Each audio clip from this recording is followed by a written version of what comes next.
एक सवाल और है, जो अंतिम सवाल है कि संविधान और समाज की रक्षक पुलिस द्वारा लोगों की माँ बहन की गाली देना जो 1947 से लेके अब तक लगातार जारी है, सरकारी गालियां, क्या भारत के संस्कारों और सभ्यता का बलात्कार करने के समान नहीं है और इसे क्या रोका नहीं जाना चाहिए?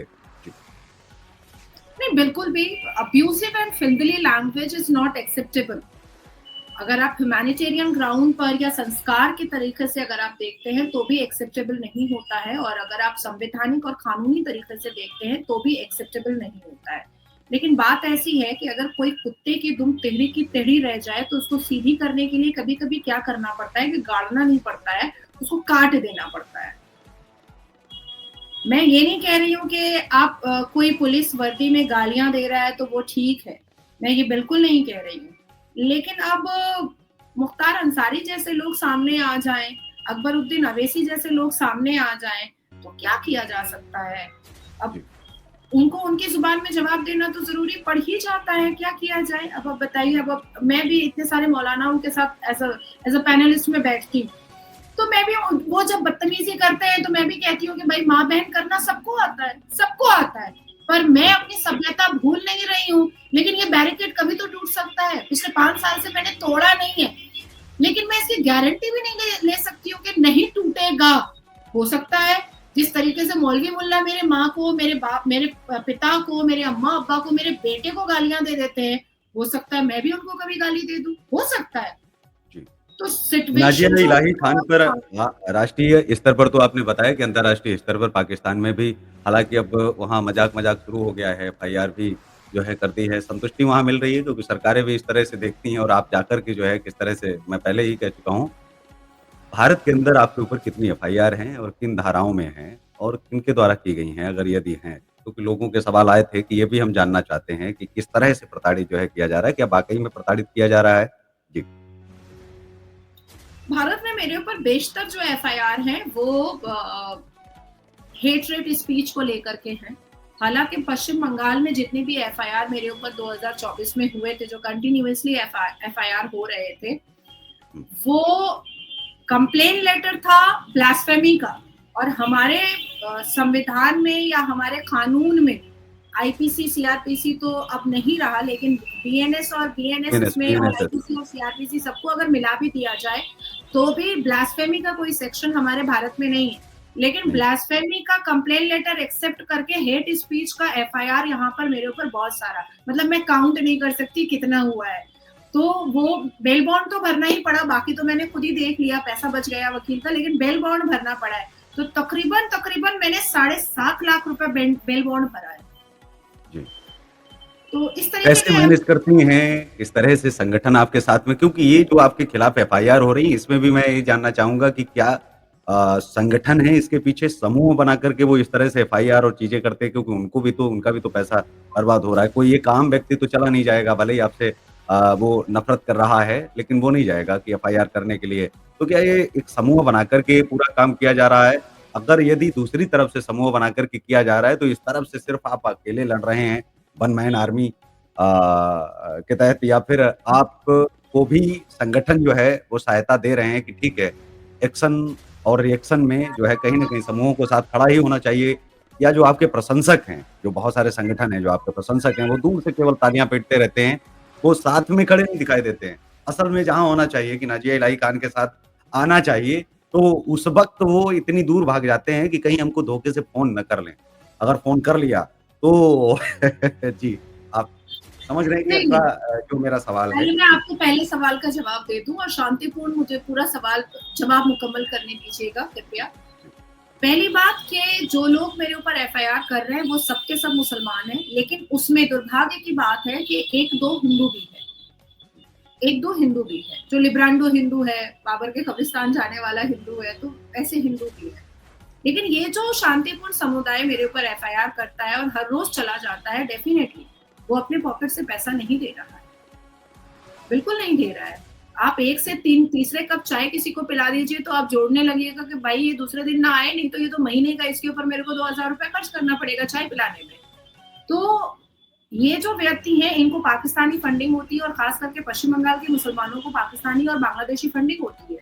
और कहीं ना कहीं तृणमूल कांग्रेस के नेताओं का भी दान दक्षिणा इनके पास रहता है, जिसके बलबूते और जिसकी हिम्मत पर ये मेरे ऊपर एफआईआर करते हैं और उसके बाद एफआईआर करके शांति से सो जाते हैं, क्योंकि उनको पता है कि उनको तो ना ही कोर्ट दौड़ना है, ना ही उनको मेहनत करनी है। मेहनत सिर्फ नाजिया को करनी है और बाकी जो मंत्री लोग हैं और जो नेता लोग हैं टीएमसी के, वो बड़े बड़े वकीलों को भेज करके केस देख ही लेंगे और पैसा तो आ ही रहा है पाकिस्तान और बांग्लादेश से।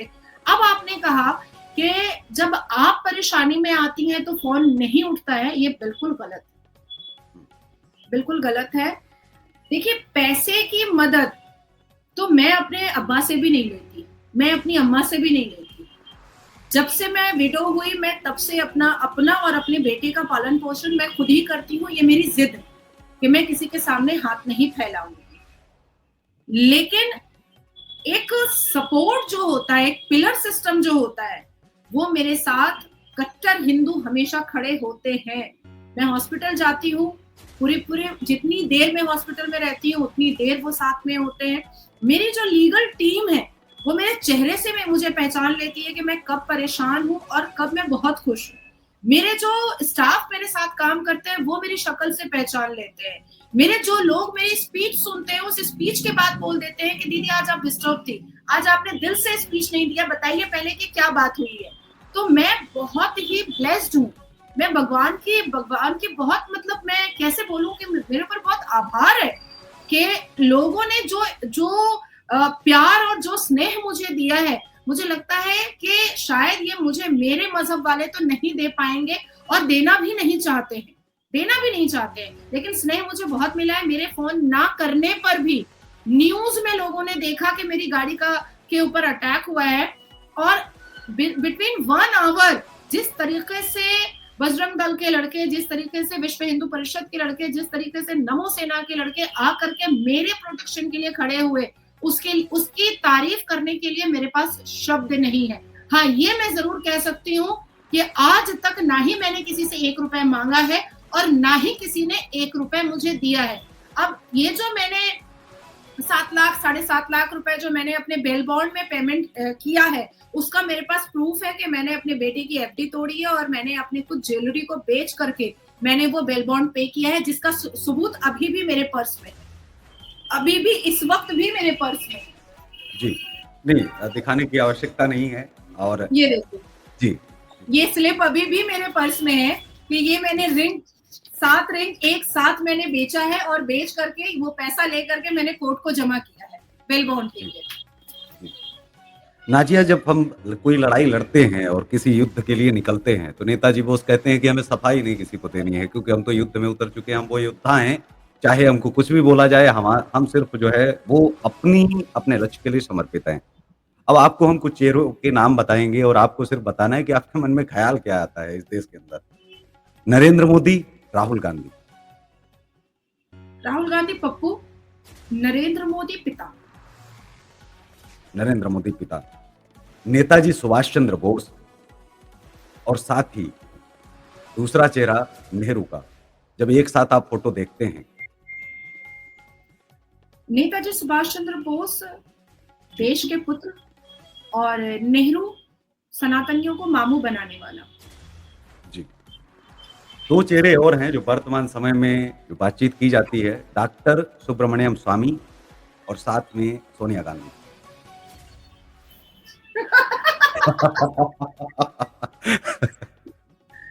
सोनिया गांधी इटली की गुड़िया और सुब्रमण्यम स्वामी 60 में सठियाए हुए। जी।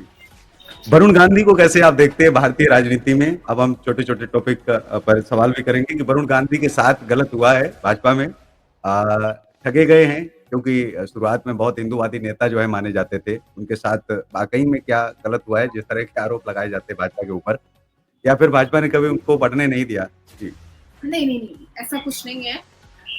जिसके अंदर क्रेडिबिलिटी होती है वो खुद ही बढ़ जाता है, उसको बढ़ने का मौका क्या दिया जाएगा? मौका आपको खुद तलाश करना पड़ता है जब आपके अंदर हिम्मत होती है और क्रेडिबिलिटी होती है और कैपेसिटी होती है।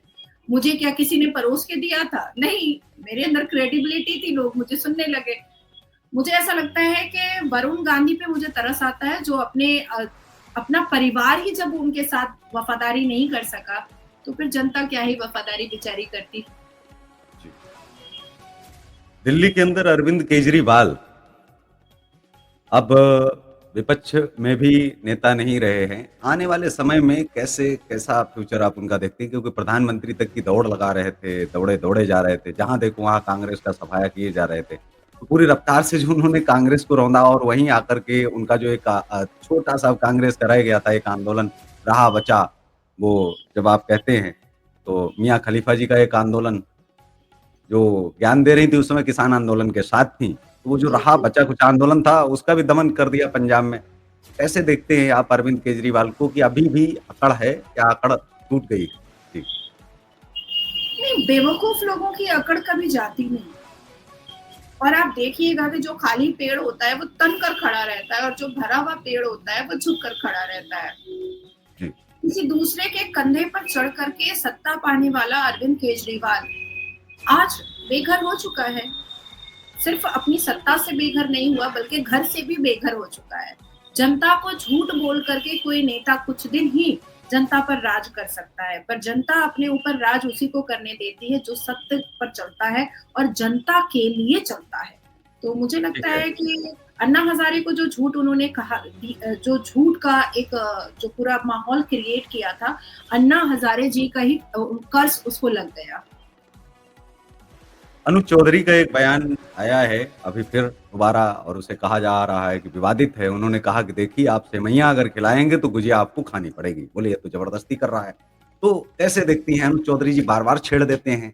जी, मैं तो कह रही हूँ कि अगर सवैया तभी खाए हिंदू जब माँ दुर्गा के चरण पर चढ़ा हुआ प्रसाद मुसलमान खाने को तैयार हो जाए तब। आप डब्बे में पैक करके हल्दीराम की मिठाइयाँ दीजिएगा तो मुसलमान तो ऐसे भी भीख और फितरा लेने में बड़ा एक्सपर्ट है, बड़ा बड़ा उस्ताद है। सवई और शीरखोरमा तभी खाए जब मुसलमान माँ दुर्गा या माँ काली के चरणों पे चढ़ा हुआ प्रसाद खाने को तैयार हो तब। गुजिया तो छोड़िए, वो तो घर पे बनता है। वो जी। चरण पे चढ़ा हुआ गुजिया होगा तब तब मानेंगे। भारत के अंदर सबसे ज़्यादा ये मेरा जो है लास्ट सवाल है। भारत के अंदर आपको ये तो देखा जा रहा है क्योंकि जिस तरह से प्रस्तुत किया जा रहा है कि आप इस्लाम के खिलाफ बोलती हैं। हालाँकि सुधारवादी जब आंदोलन चलते हैं तो कहीं न कहीं झेलना पड़ता है। राजा राम मोहन राय को भी उस दौर में जो है सनातन के खिलाफ गए। उस दौर के सनातन के खिलाफ कि सती प्रथा बंद बंद करो और बहुत सारे जो है उन्होंने सुधार किए। हालाँकि आसान नहीं होता है किसी के खिलाफ जाना और किसी चीज़ को जो बरसों पुरानी कुरीति और परंपरा कोई चली आ रही हो, तो उस परंपरा को तोड़ना और उसके खिलाफ जाना एक बहुत बड़ा कदम है। भारत के अंदर वाक़ई में अगर हम मुसलमानों की बात करें क्योंकि अब तो जो बहुत सारे कट्टरवादी हैं उन्होंने तो सोच ही रखा है कि नाज़िया इलाही खान तो मुसलमानों पर कुछ बोलेंगे ही नहीं अच्छा-अच्छा। मैं ये समझना चाहता हूँ कि क्या आपको लगता है कि मुसलमानों के अंदर भी सबसे ज़्यादा अत्याचार किस पर हुआ? जाति के नाम पर या फिर सबसे ज़्यादा अत्याचार फ़िरकों के नाम पर या फिर सबसे ज़्यादा अत्याचार महिलाओं पर हुआ है? जी, इस्लाम में सबसे ज्यादा अत्याचार और अत्याचारित महिला हुई है, इसके अलावा कोई भी नहीं। फिरके के नाम पर बहुत सारी इम्पार्शियलिटी बहुत हुई है, जैसे अहमदिया को नहीं मानते, वहाबी को नहीं मानते, बरेलवी को नहीं मानते, सुन्नत रसूल वाले जो होते हैं, मैं भी सुन्नी सुन्नी समुदाय से आती हूँ, तो जी, सुन्नत रसूल वाले जो होते हैं उनके अंदर डिक्टेटरशिप बहुत होती है क्योंकि वो सुन्नत रसूल पर चल रहे हैं और रसूल के डायरेक्ट फॉलोअर है वो, तो वो खुद को जी, रसूल का बेटा और बेटी समझ लेते हैं, प्रॉफिट मोहम्मद का। जी। तो इसकी वजह से बाकी जो 71 फिरके हैं उनको वो अपनी नजरों में तो क्या जूते के नीचे भी नहीं रखना चाहते हैं। हुँ, तो फिरके के अंदर जो लड़ाई चल रही है वो भी कभी मुझे अगर पार्लियामेंट जाने का मौका मिला तो मैं राहुल गांधी को बैठ करके 2 घंटा समझाऊंगी जी। कि आप सनातन में तो नहीं शमशान बीच एक में ही मैं है, आपको बीच में टोकना चाहूँगा बीच में थोड़ा-सा टोकना चाहूँगा। सऊदी अरब में जो मुस्लिम हैं, क्योंकि ये बहुत सारे लोगों के मन में सवाल रहता है कि अगर ये अपने आप को बेटा घोषित कर चुके हैं, तो जो सऊदी अरब में मुस्लिम हैं, क्या वहाँ भी फ़िरके हैं? और दूसरा सवाल वहाँ क्या जो है वो सुन्नी एक तरह से डिक्टेटर हैं? जी, देखिए सऊदी अरब बहुत रिफॉर्म हो रहा है, जो पहले का सऊदी अरब था और अब के सऊदी अरबिया में बहुत बहुत अंतर आ चुका है। जिस तरीके से मोहम्मद बिन सलमान अपनी गाड़ियां लेकर के मक्का मुअज्जमा और मदीना मुनव्वरा में पहुंचते हैं, तो आप अगर अल कुरान और हदीस पढ़ेंगे तो उसमें है कि यजीद अपने घोड़े लेकर के मक्का के अंदर घुस जाया करता था। और मोहम्मद बिन सलमान तो पहले उस वक़्त घोड़ा हुआ करता था और अभी गाड़ियाँ होती हैं। तो मोहम्मद बिन सलमान मक्का मुअज़्ज़मा और मदीना मुनव्वरा में अपनी गाड़ियाँ बिल्कुल अंदर लेकर के चला जाता है, तो यज़ीद ये काम किया करता था। रिफॉर्मेशन है कि हमारे अरब जैसे देश में, इस्लामिक देश में मंदिरें खुल रही हैं, वहाँ पर अल्कोहल का परमिशन दिया जा चुका है, वहाँ पर मॉडलिंग हो रही है, फैशन शो हो रहा है, बार, पब, क्लब खुल रहे हैं। अभी जो मैं आबू धाबी गई थी, मैंने देखा कि बार एंड रेस्टोरेंट है और बगल से अजान की आवाज आ रही है। तो बहुत लिबरल और बहुत ज्यादा रिफॉर्म होता चला जा रहा है और सऊदी अरब में फिरके के नाम पर कुछ हो ही नहीं सकता है क्योंकि वहां पर इस्लामिक पनिशमेंट है। इस्लामिक पनिशमेंट होने की वजह से क्या है कि वहां पर क्राइम भी बहुत कम होता है और खास करके क्राइम अगेंस्ट वुमेन की मात्रा बहुत कम होती है क्योंकि अगर कोई रेप करता है तो उसके औजार काट दिए जाते हैं, कोई झूठ बोलता है तो जबान काट दिए जाते हैं। And this is the basic reason कि हमारे जो मुगल के जो औरंगजेब के ठरकजेब हमारे भारत में और पाकिस्तान में है, ये वक्फ के लिए धरना पे बैठते हैं, एनआरसी सीए के खिलाफ धरना पे बैठते हैं, शरिया के लिए हर वक्त गाना गाते हैं, लेकिन इस्लामिक पनिशमेंट का डिमांड कभी भी नहीं करते हैं। जी। ठीक है, तो आज के इस कार्यक्रम में बस इतना ही, लेकिन चलते-चलते बस एक ही बात कहेंगे कि आपके साथ हमारी तो शुभकामनाएँ हैं, आप इसी तरह जो है आप बढ़ते रहो और वास्तव में सुधारवादियों के साथ में होना ही चाहिए। क्योंकि इतिहास जब लिखा जाएगा और इतिहास जो है, इतिहास से पूछा जाएगा, तो उस समय उन लोगों का भी नाम पूछा जाएगा कि कौन खिलाफ था और कौन उनके साथ था। आज अंग्रेज़ों के पक्ष में कुछ लोग इसीलिए चले जाते हैं कि शायद बहुत सारे सुधार उस समय हो गए, तो आज हमें झेलना नहीं पड़ रहा है और हमसे जब कोई सवाल करता है, तो हम ये कहते हैं कि हम तो बहुत ज़्यादा लचीले हैं, अगर लचीले नहीं होते तो हमने कैसे सहन कर लिया।